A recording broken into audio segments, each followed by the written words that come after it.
Gaming mice have plenty of tricks up their sleeves, and it seems that every single manufacturer has something unique about their mouse that makes it better than the competition. Asus ROG think that the Evolve does that, but not in a way that's gimmicky and in a way that will genuinely help everyone that buys this mouse.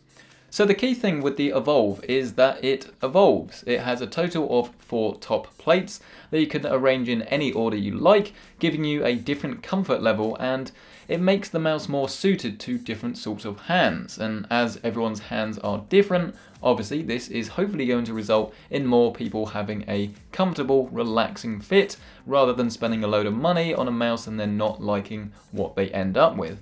So the Evolve is an ambidextrous mouse, I think I've said that correctly, which basically means it's symmetrical, so the left and right hand sides are identical, and while you can obviously change it slightly with those top plates, in theory everyone, regardless of whether you are left or right handed, will be happy here.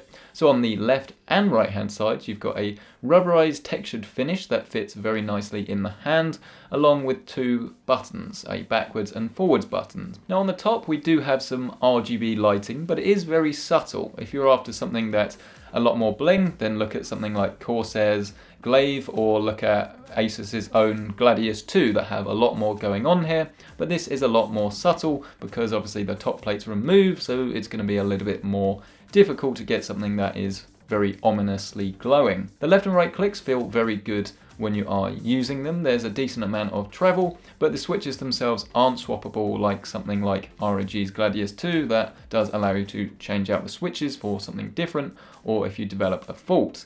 The braided cable is nice and long, but it's not user replaceable, so if you develop a problem or maybe the cable starts to fray away, well, you're going to have to buy a new mouse. And on the underside there aren't any weight adjustments here, so if you don't like the default 100 gram weight, which I absolutely love and find it's right in the sweet spot for me, well, you are out of luck. As far as performance is concerned, we've got an optical sensor here that is the PMW3330. And this isn't the absolute highest end sensor you can get, that would be the 3360, but realistically I don't think many people are going to notice the difference even if you have both mice next to each other, because this has a DPI, or maximum DPI, of 7200, and is very accurate. And you'll find that on some cheaper sensors, when you start to make like micro adjustments, so things like Corsair's Harpoon, it's very good generally, but as soon as you want to sort of line up that headshot, it just becomes a little bit unresponsive. Whereas the Evolve doesn't do that at all, and I found that in Battlefield 1 performance was excellent, and I was easily able to navigate the map, line up those headshots, and just generally have a good time. That sounds a little bit weird now, doesn't it? A problem I do have with the mouse though, and this is personal preference, so I don't think it would affect most people, is the fact that you can't assign any of the buttons as sniper buttons.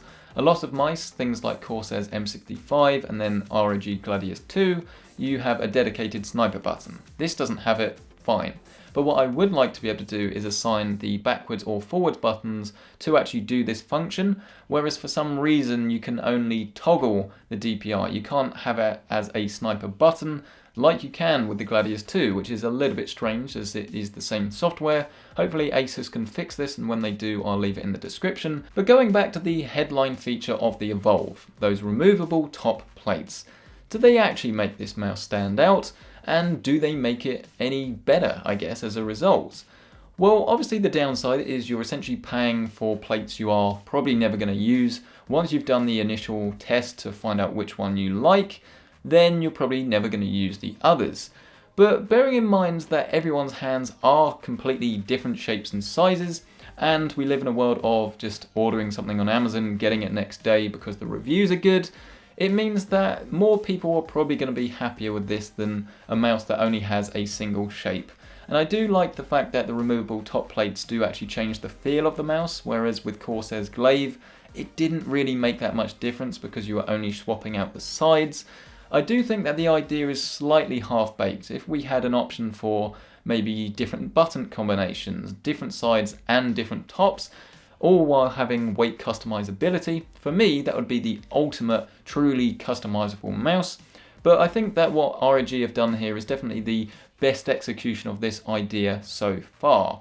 In terms of software, it's still not the best out there. It does do the job, but there are a few times that it will get a little bit stuck, and the RGB lighting on this mouse isn't the best. It's not going to light up your entire desk, but chances are everyone that does buy the Evolve will be happy with the fit, happy with the comfort, and happy with the performance, all while being available for, at the time of filming, around about the £53–54 mark.